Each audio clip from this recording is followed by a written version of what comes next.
of them. Joining us now with reaction, Congressman Jim Jordan, Mark Meadows, Fox News contributor Sarah Carter. Sarah, let's start with your report.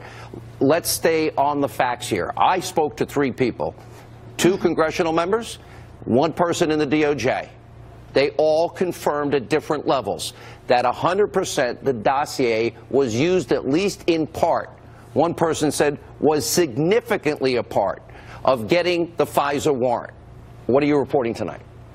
I'm reporting the same. I have spoken to a number of sources, one senior law enforcement official and another in the DOJ, and the dossier was absolutely used as part of the FBI's ability to gain a warrant to basically spy on members of the Trump campaign. So this was definitely used as evidence. It was part and partial to other evidence, I believe, that they were trying to collect, but the dossier was definitely used. And what's concerning here, Sean, is the fact that we know, coming from the mouths of members, senior members of the FBI who testified, both Comey and McCabe, that the only part of the dossier that they were able to confirm that was actually factual was that Carter Page had actually traveled to Moscow. Everything else in the dossier, apparently they did not talk about that. They did not confirm. It's unsubstantiated, or they found out to be false. So this is very alarming, and I think that there are a number of sources that are alarmed about this, particularly people within law enforcement who are concerned that they were using this dossier to find a way to look into the Trump campaign. All right, let me go to Congressman Meadows. You're the chairman of the Freedom Caucus. Jim, of course, the chairman, so I must go to the chairman, the current chairman first. That's fine. Are you getting the same confirmation that we are getting? You know, obviously, Sean, talking about what happens in a confidential setting is not something that members of Congress are allowed to do. I will say this. There is a growing body of members who believe that this dossier was a significant factor, as you were mentioning, some saying it's a significant factor in terms of the FISA warrant. But I think that there's a broader question here. Why would the FBI use a Democrat-paid-for dossier to actually surveil another campaign? But wait a minute, isn't it worse than that? Isn't this fraud upon the Foreign Intelligence Surveillance Court? I was talking to Greg Jarrett earlier today, and a lawyer, an officer of the court, violating the law by knowingly using deceptive documents to deceive the court. And we got to remember, Fusion GPS never verified the dossier. Ever. Well, exactly. And so it's not only troubling there, but I think it's time, and Jim Jordan and I are here tonight to call on our leadership to say that what we need to do is let every member have access, not only to that FISA application, but to all the outstanding work that Chairman Nunes has put forth in terms of gathering documents. It's time that every member has the access to those documents, and so we're calling on our leadership to make that available. And that would mean the Speaker. That would mean Kevin McCarthy, Jim Jordan.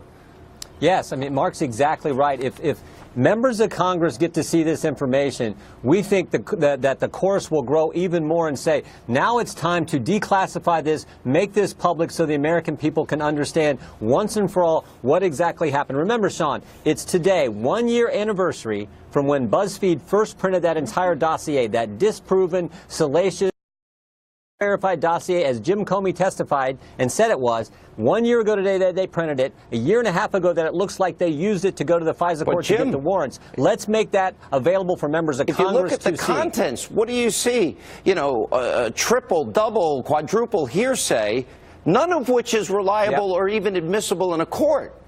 But if that's if a Hillary Clinton bought and paid for Russian propaganda dossier Sean, is used to obtain a FISA warrant, what happens then? There's 3 fundamental questions. Did the FBI pay Christopher Steele, the author of the dossier? Did they use that work product one question at a time. Sarah, I'm hearing from sources that either Comey or McCabe paid. Do you hear the same?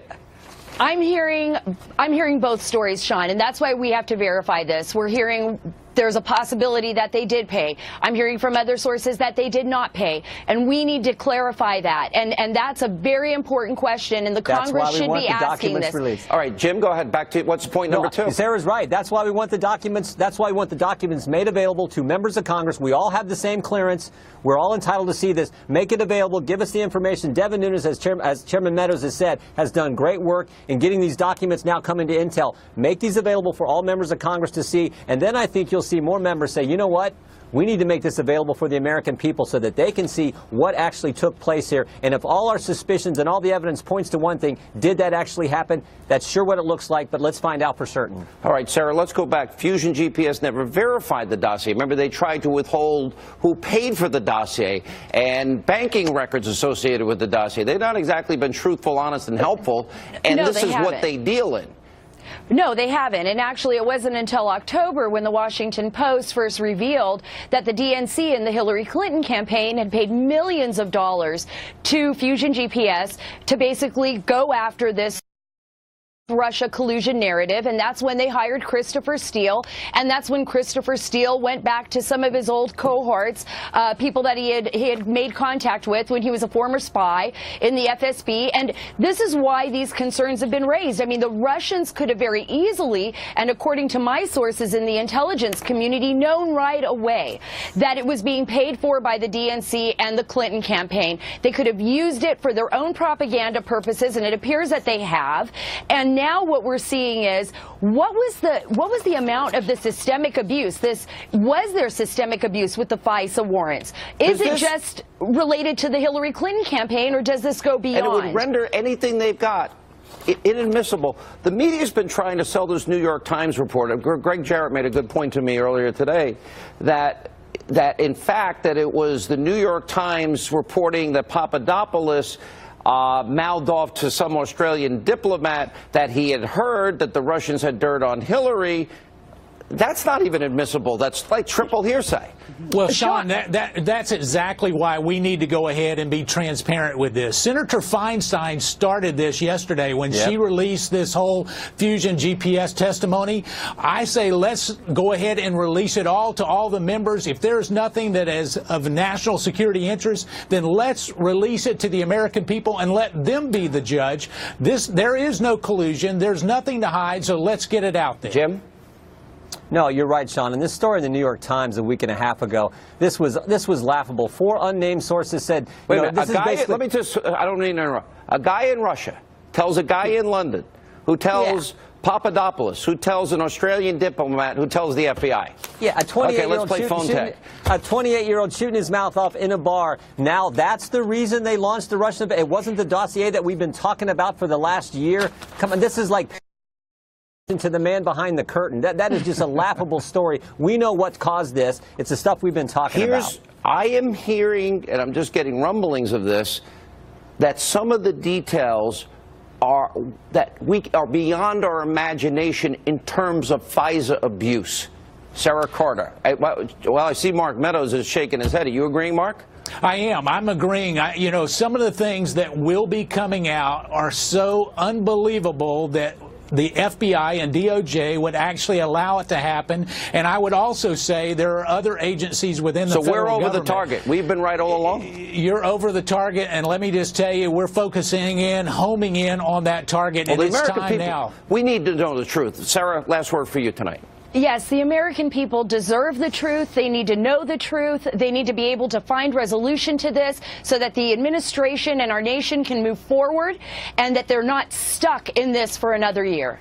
And the media has been wrong the entire time. Jim, you're smiling. You have last comment. We'll give to you. Go ahead. We want to be fair. Sarah was great. Look, let members see it. Let members see it. I agree. And then let's let the public see it. Exactly. I agree. All right. Thank you all. This is scary, actually, in a lot of ways. We will